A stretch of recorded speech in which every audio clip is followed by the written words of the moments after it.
Welcome back, and joining us on the show now is Mr. D.N. Pathak. He's ED at SOPA. Mr. Pathak, hi, thank you so much for joining in. And first of all, India and US are back on the negotiating table in New Delhi from tonight, is what we understand via various reports.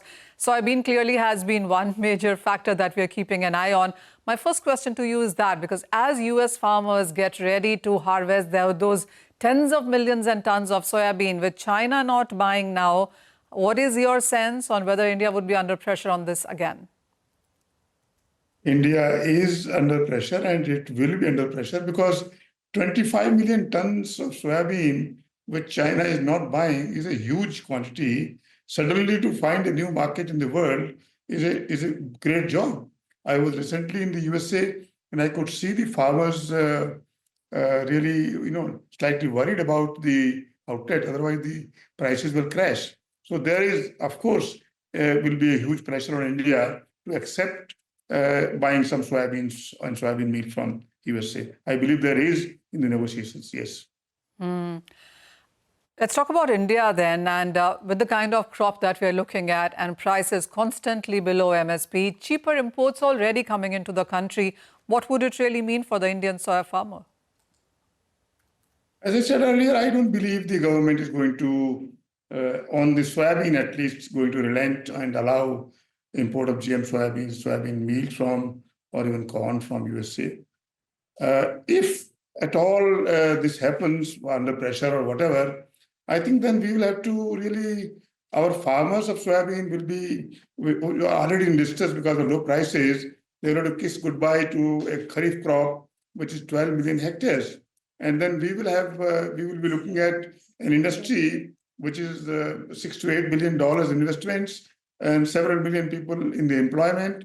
And also, we will be looking at additional imports of soybean meal to the extent of roughly $8 billion. So I believe not accepting is the only choice with the government. Accepting this, the loss is huge, much worse than what could be if we do not accept and relent under pressure. I don't think we should buckle under pressure because the loss, the alternative is too worrying. I believe the government should not. Otherwise, we are in for a big jolt. And there is a big industry, the big employment, big farmers. What will happen to them? We certainly cannot compete with the US soybeans, not at all. The soybean is $418, $20. Our soybean, our MSP is $621. Even below MSP, with the current price is still much above the US soybean price. So if the soybean comes in, I am not even talking of GM or non-GM. I'm just talking plain on the commercials. If the US soybean comes into India, there will be a deluge of soybean, and we should just forget the soybean cultivation completely. 5 to 7 million farmers, they will have to find another thing to grow in Kharif, and I don't know what that will be. So there you are. Mr. Pathak, if you keep US out of equation for some time, even as we're looking at cheaper imports from soy, in sense of soy, from other countries as well, how does that work for you? Because that also continues to weigh on to our Indian farmers, doesn't it? The other countries is basically soybean comes from LDCs in Africa at zero duty. That's under WTO binding.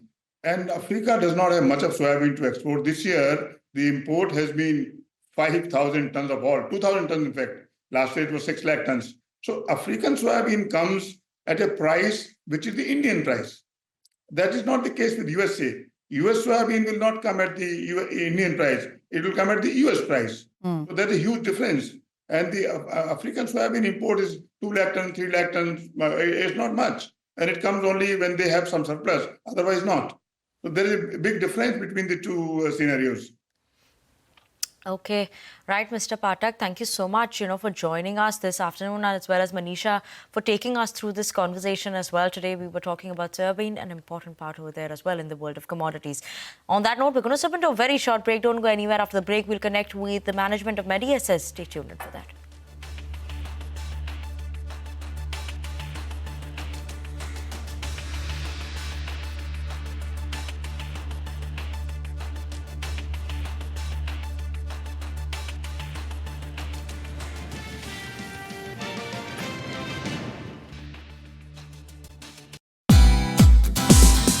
Hey, thank you for watching this on CNBC TV18. Hope you liked it. For more such interesting news and updates, Follow CNBC TV 18 on all the social media platforms.